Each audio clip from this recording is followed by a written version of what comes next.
right, let's treat the trapezius.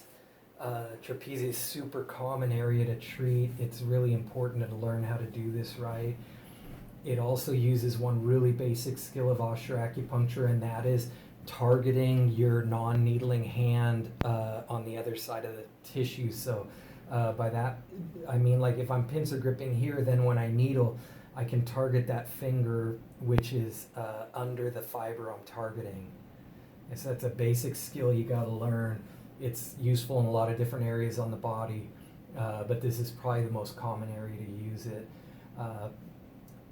It's good in any area to do a little initial massage to try to get a general idea of where the fibers are. And you just want to, I'm just doing kind of like round rubbing with my thumb and a little bit of pinching. And I don't try to go very hard when I do this. I just want to get a little bit of idea of where I should start looking.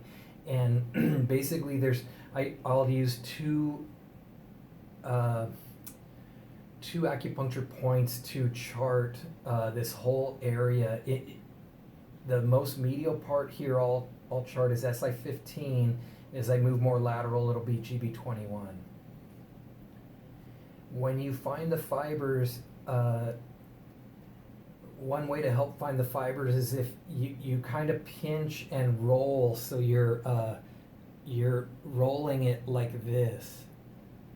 That's the way Turk taught me, is to kind of roll it like that. So I'm kind of rolling over that little spot like that. Once we start needling, to make sure we stay in a safe direction, you'd want to start your angle really superior like that. So if you miss the fiber, you'll be above it here, and then you can redirect and move it more and more directly anterior. You definitely want to avoid an inferior direction or a medial direction, because that would put us in the area of the lungs. So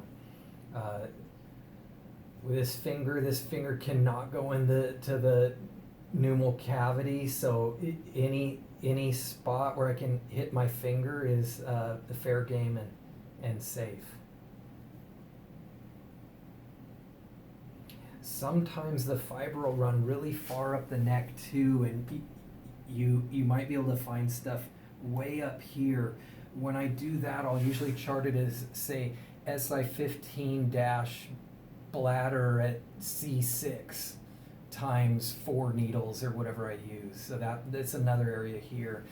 If you watch my Travell video on treating the trapezius, this is Travell's trigger point number 1. To her, it's the most important or most common trigger point found on the trapezius.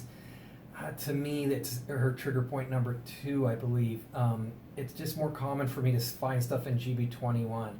I've found clinically too, like sometimes there's a real clear band palpable at SI15, but you needle and needle and needle and you just don't get any reaction, no fasciculation, the patient doesn't even get achy or sore. I don't know if that means that fiber's so small I'm missing it, or if sometimes it's just tight there but not reactive. Okay, so we'll bring Andre in. Andre's gonna palpate and mark what he wants to needle, and then we'll watch him needle.